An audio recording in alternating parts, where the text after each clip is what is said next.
Well, we sent an email to all of our faculty, staff, and students, and we gave them about 15 names. Everyone well noted across America and the world, everyone respected for their own achievements, everyone really quite famous. And we said, who would you like to have as the speaker at this 81st commencement and graduation exercise for High Point University? And by far, when the votes all came in, Rudy Giuliani was at the top of the list.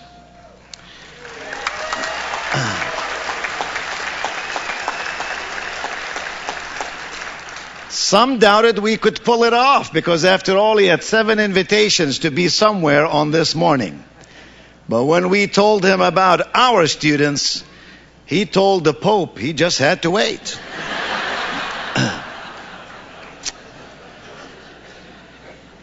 You know everything you need to know about Mayor Giuliani, but let me just say a few things.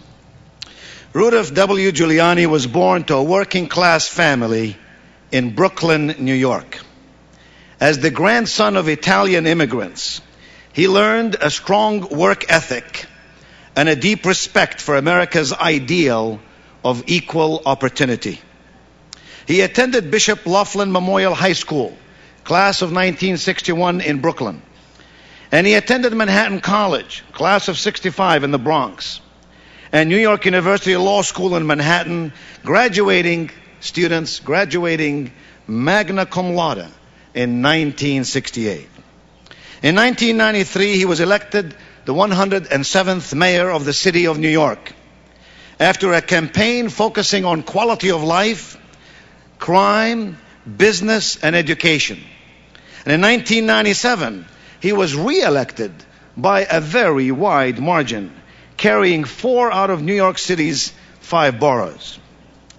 As mayor, Mr. Giuliani returned accountability to city government and improved the quality of life for all New Yorkers. Under his leadership, overall crime fell 65%. Murder was reduced by 70%. And New York City, once infamous around the world for its dangerous streets, was recognized by the FBI as the safest large city in America for the past 5 years. New York City's law enforcement strategies have become models for other cities around the world, particularly the CompStat program, which won the 1996 Innovations in Government Award from the Kennedy School of Government at Harvard University. On September 11, 2001,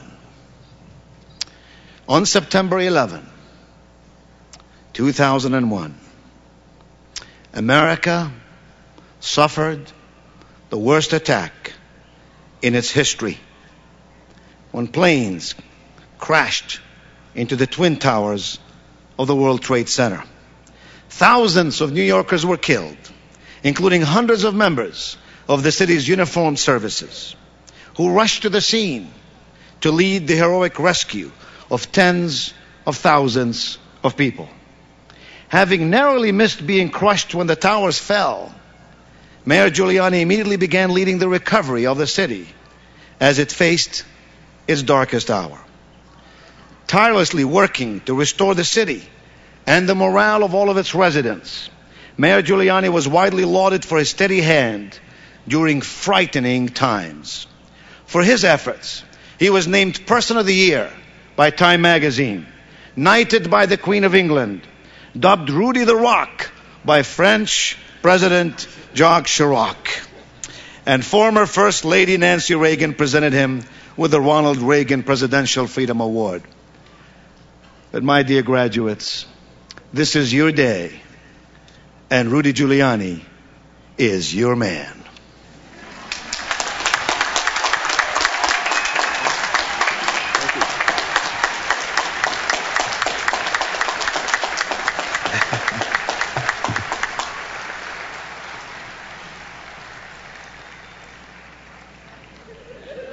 Thank you all very much for inviting me here this morning. To all these families from different parts of the country and other parts of the United States. What are y'all laughing at? This is the way I talk. I'm sorry.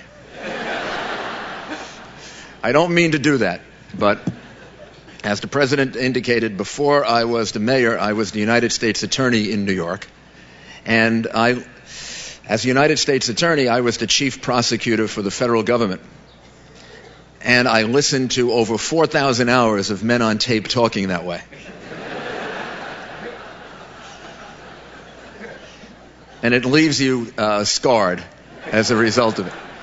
It was very difficult because the FBI would tape record their conversations and then bring them to the United States Attorney's office, and then you would have to listen to them for hours and hours talking, and it would lull you into a false sense of confidence. They would talk about their families, and they would talk about sports, and they talk about everything that all of you talk about. So you'd think you were dealing with normal people. And then all of a sudden, just as you were about to fall asleep, one of them would say something like this: "I think tomorrow night is the night we gotta whack Carmine."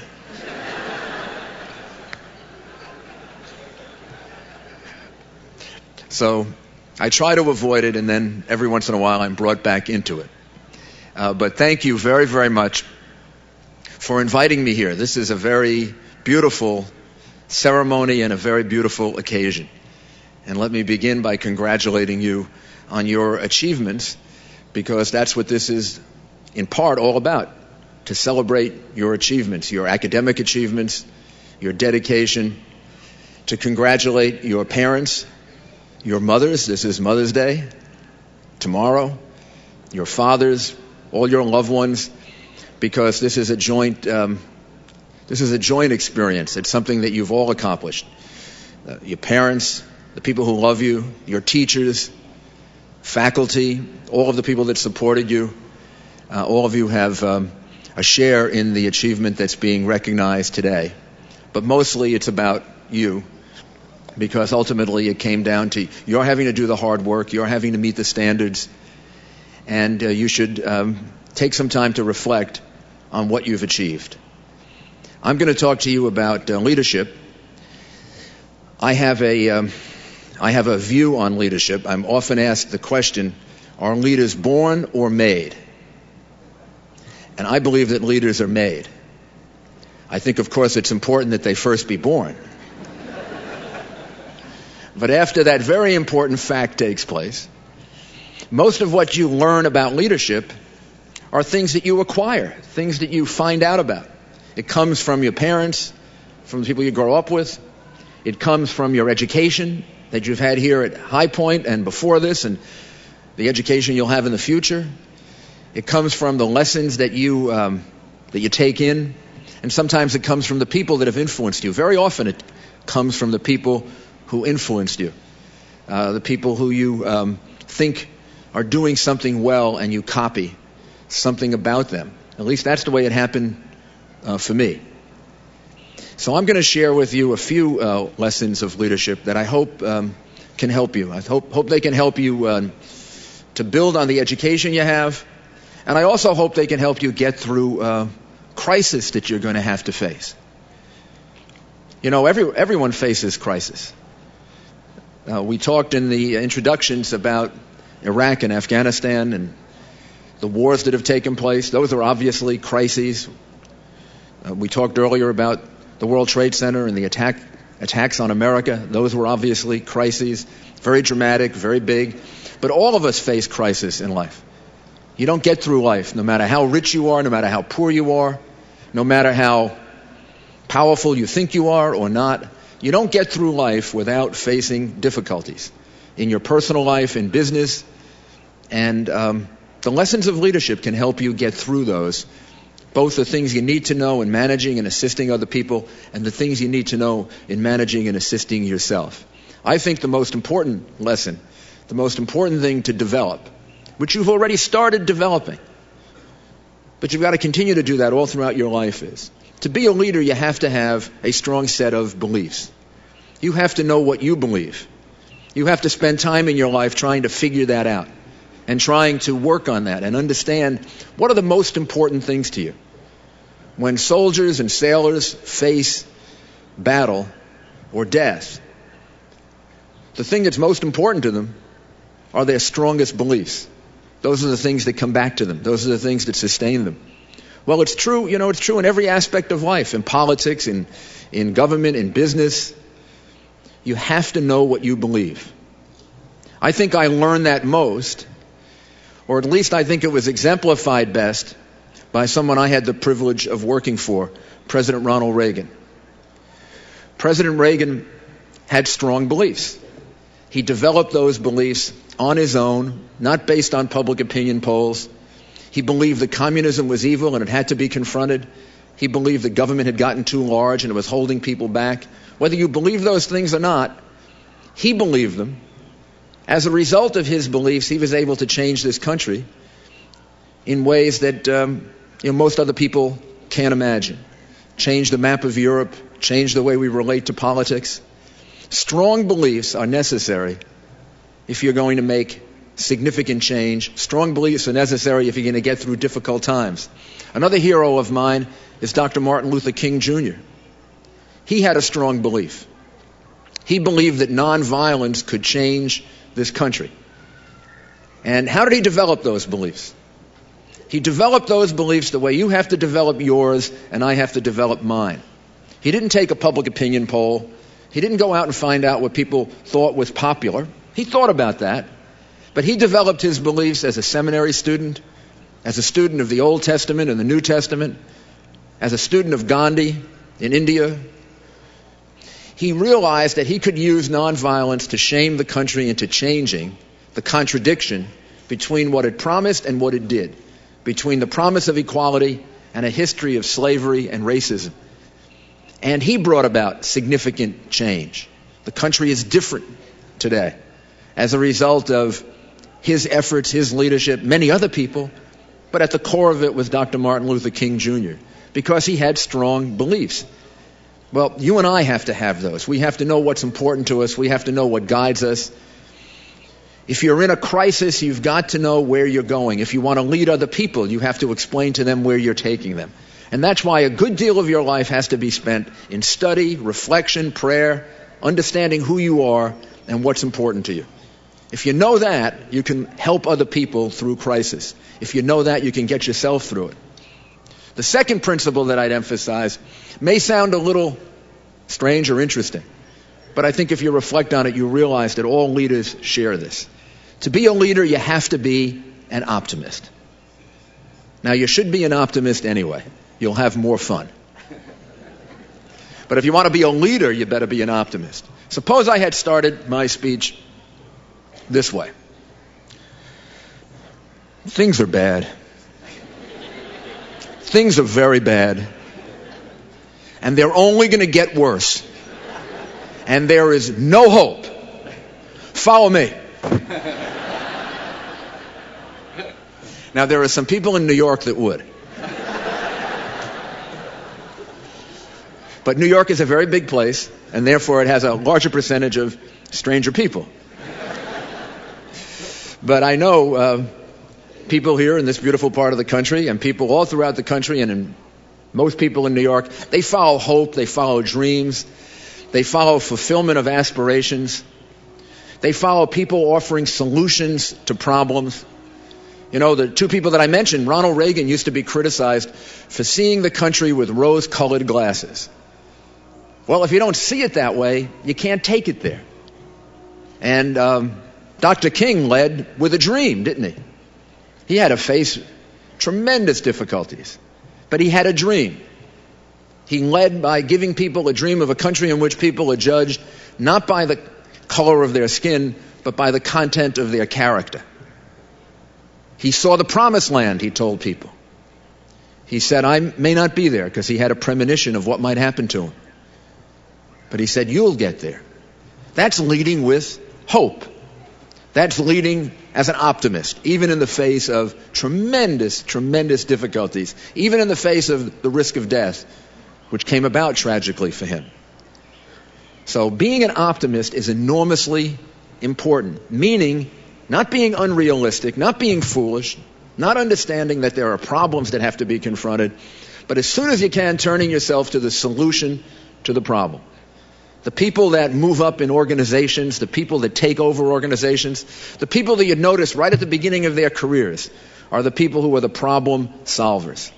My father used to tell me when I was very young, and this helped me a great deal on September 11 and many, many other times in my life. He used to say to me, if you're in an emergency, if you're in a fire, and everybody gets very, very upset and very nervous and very emotional and is screaming, become calm. In fact, even pretend you're calm, even if you're not. Become the calmest person in the room, and the person who becomes calm is the one who has a chance to find the exit that's open. Everybody else will be too excited to really focus on the solution. Always point yourself to the solution. That's what it means to be an optimist. The third principle, which is very, very important, because optimism, the power of offering a solution can be so great, people can use it for bad purposes, for evil purposes. We have examples of that. Hitler, bin Laden, offering solutions, horrible, terrible solutions. It's very, very important to develop a sense of ethics, to know what's right and wrong, to ask yourself those questions, to understand that if you succeed, you want to succeed within the rules. That's the satisfaction of accomplishment, not by bending the rules, cheating, lying, being clear about what it is that you want to do, and being able to ask yourself questions of right and wrong all throughout your life. An enormously important component of having strong ideas. The fourth principle is one that you've already engaged in, but you've got to do it all your life. It's relentless preparation. To be a leader, you have to be prepared. And you have to make certain that the people that you work with and the people that you are with are prepared for the most difficult things that can happen to them. When I got out of law school, I worked for a federal judge. He was very, very big influence on my life. I told you that mentors have a big, big influence on you. This judge was my first real boss. And he used to teach us a lesson.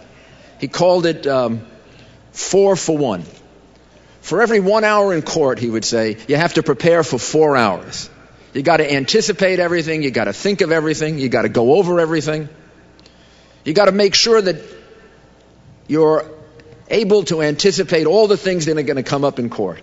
And then he would say, no matter what, something unanticipated will happen. And you'll know the answer to it if you've prepared. It'll just come to you. Everybody will think you're a big genius. They'll think you're very smart. They'll think you can think on your feet. But the reality is it comes from the preparation. That's a very, very good lesson for any time you have to give any kind of presentation. Financial presentation, job interview. Be prepared. Go over it. Go over it with your friends. Figure out what's going to come up. Answer the questions in advance, not for the first time when you're at the presentation or at the interview. But then something may be asked that you don't know the answer to. And if you're prepared, you'll figure it out. Those words helped me tremendously on September 11, 2001. When I arrived at the site of the World Trade Center and I saw the buildings on fire, I realized when I got there that it was much, much worse than I had been told, and much, much worse than even at that point I had realized, and worse than anything I had ever faced before. And I was told by the police to keep looking up because things were falling down, debris was falling down all around us. And while I was looking up, I realized that what I was seeing was not debris, but a man who was throwing himself out of the 101st, 102nd floor of the World Trade Center because of the terrible fires. And I stopped, I watched it, and my emotions changed, and my thinking changed in those seconds. I said to myself, we're in uncharted territory. We've never handled anything like this before. We've never been through anything like this before. I said that to the police commissioner. I said we'll have to make up our response, and then we had to respond. We just had to do things. We had to figure out how to get air support for the city. We had to bring in people to help us. We had to deploy them, the police, to different places in order to protect other parts of the city. We had to triage the hospitals. We had to open a command center. We had to bring in lights to light up Ground Zero so we could work 24 hours a day. And as I was making those decisions, I remembered the words of the judge. If you anticipate everything else, you'll be ready for the unanticipated. And we had anticipated a lot of things. We had a lot of plans all written out. We had plans about building collapses and about high-rise fires and about terrorist bombings and about airplane crashes. We had been through those things. And I realized that all my decisions were based on those plans. And it gave me a sense of some strength, some confidence that I had been through something like this before, that I could rely on as a plan. And most importantly, that my police officers and firefighters and rescue workers and healthcare workers had been through something like this before. And when I communicated with them, we would have some basis of knowing what we were talking about. So relentless preparation is enormously important. Whether it's the biggest thing you're ever going to face in your life, the better prepared you are for it, the better you'll be able to help other people. Or it's the things that go on in life, the things that are difficult or the new experiences that you have. The fifth principle that I would emphasize to you is courage. And it's something that you have, you just don't know that you have it. A lot of people think they don't have courage because they're afraid. Well, the reality is everybody is afraid. Courage is not the absence of fear. Courage is the presence of fear and being able to overcome it.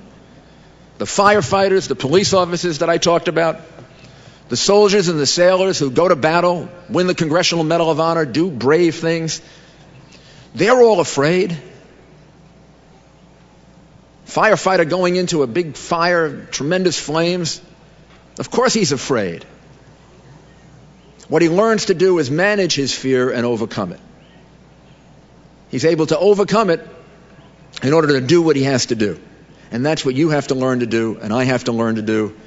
And maybe it won't be in dramatic circumstances like that, but it will be in taking risks or taking on new opportunities or going for job interviews or having to deal with illness or having to deal with illness for our friends or having to deal with disabilities. And this is what courage is about. It's about the management of fear in order to do what you have to do.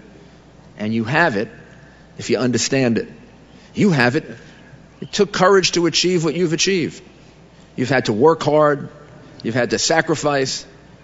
You've had to discipline yourself. You're able to accomplish it. And the final lesson that I would emphasize is to be a leader, you have to care about people. You have to communicate. In fact, if you want to be a leader, I would suggest the best qualification for being a leader is loving people, caring about them, understanding them. All of the lessons in accountability. I wrote a book about leadership, and a lot of it is based on accountability and how to measure things and how to organize things and the charts that you should use and the percentages and the statistics. And all of those things are important to learn if you want to be a leader, if you want to help other people. But the most important thing to learn is that you're working with people, with human beings, and you've got to care about them, and they've got to mean something to you. I have a chapter in my book that's entitled Weddings Discretionary, Funerals Necessary.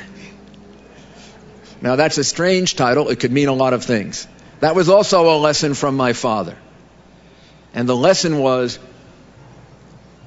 it's more important to go to a funeral than a wedding, because people need you more at a funeral than at a wedding. People are lost, they're alone, they need you, they need your help, they need your assistance. I always translated that to me into meaning any organization I was with, any team that I was part of, any group of people that I was with, friends or colleagues, it's more important for me to be there when things are going wrong than when things are going right. It's more important to be there and be supportive when mistakes are made or when things go wrong in people's personal lives. That's when you're really needed. And, that's true in personal life. If you're going to deal with illness, or you're going to deal with setbacks, or you're going to deal with tragedy in your life, you need friends. And you'll have those friends if you were there for them. If you weren't, you may be very lonely. The same thing is true in an organization. When the organization is under the greatest stress, everybody will rally around it if everyone has helped each other and assisted each other and they feel this bond with each other. So, I'm going to leave you with a story. But you got to promise me that you won't tell the end of this story to anybody, because I want to keep this between us. But it illustrates the point that I'm trying to make. On September 14th, 2001, President Bush came and visited New York City. It was just a few days after the attacks on the World Trade Center. And the Secret Service was not, let's say they were concerned about his coming. This was just a few days after the attacks. We were still in a situation where we thought we were going to be attacked again. And the buildings at the site of the World Trade Center were still in terrible disrepair, in terrible shape, and therefore could have been very dangerous. And there were fires below the ground of 2,000 degrees and more. So we didn't know exactly where to put the president so we would be safe.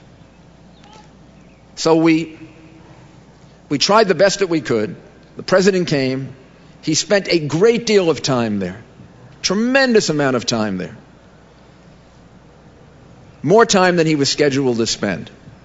And that created a bond with the people there that was enormously important, because it said that the president was willing to be there for them at a time of risk.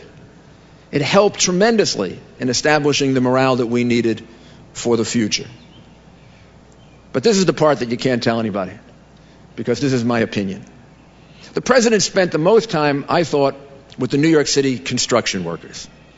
Now, New York City construction workers are very special people. They're very big.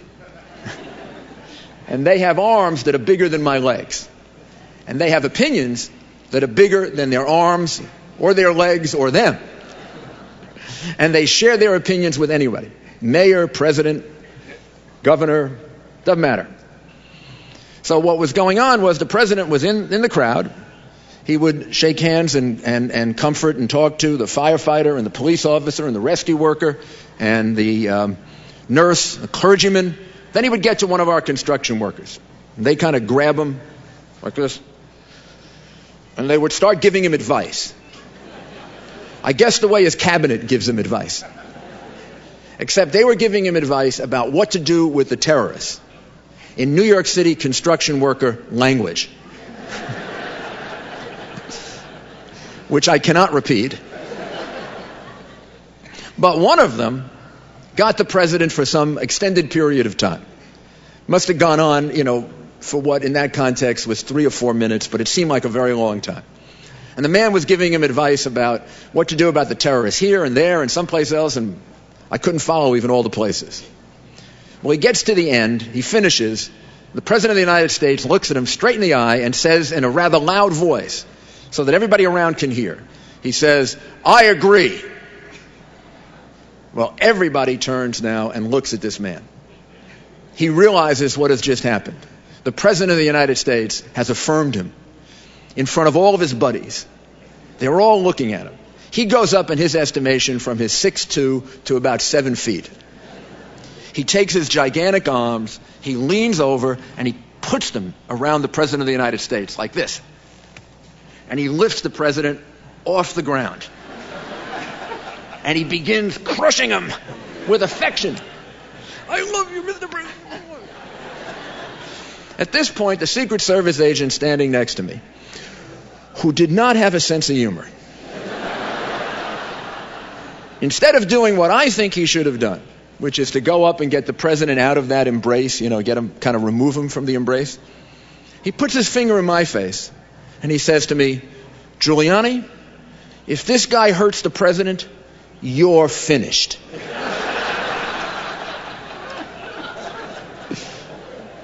To which I responded, and this is the moral of the story, but it would be out of love. Thank goodness it didn't happen, but it would. The moral of the story is that you've got to care about people. You've got to love people. The fact is that has to be the thing that drives you to be a leader, to succeed. Again, you've had a terrific education. You're very, very fortunate because you have the benefit of this education. Your parents and your loved ones that are here should feel great satisfaction today in what you've achieved. And what you should do is have that drive you and move you to give back to other people. There are all different ways to do that. There's no one way to do it. There are thousands of different ways to do it.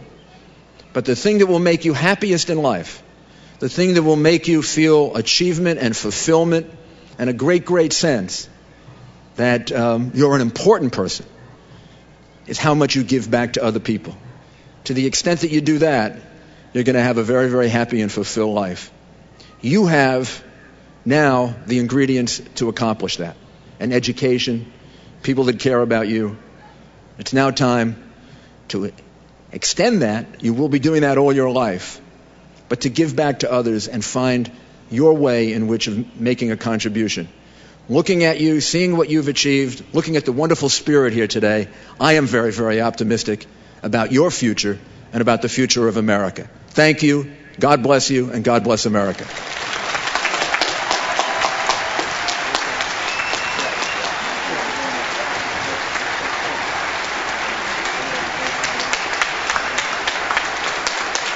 Thank you.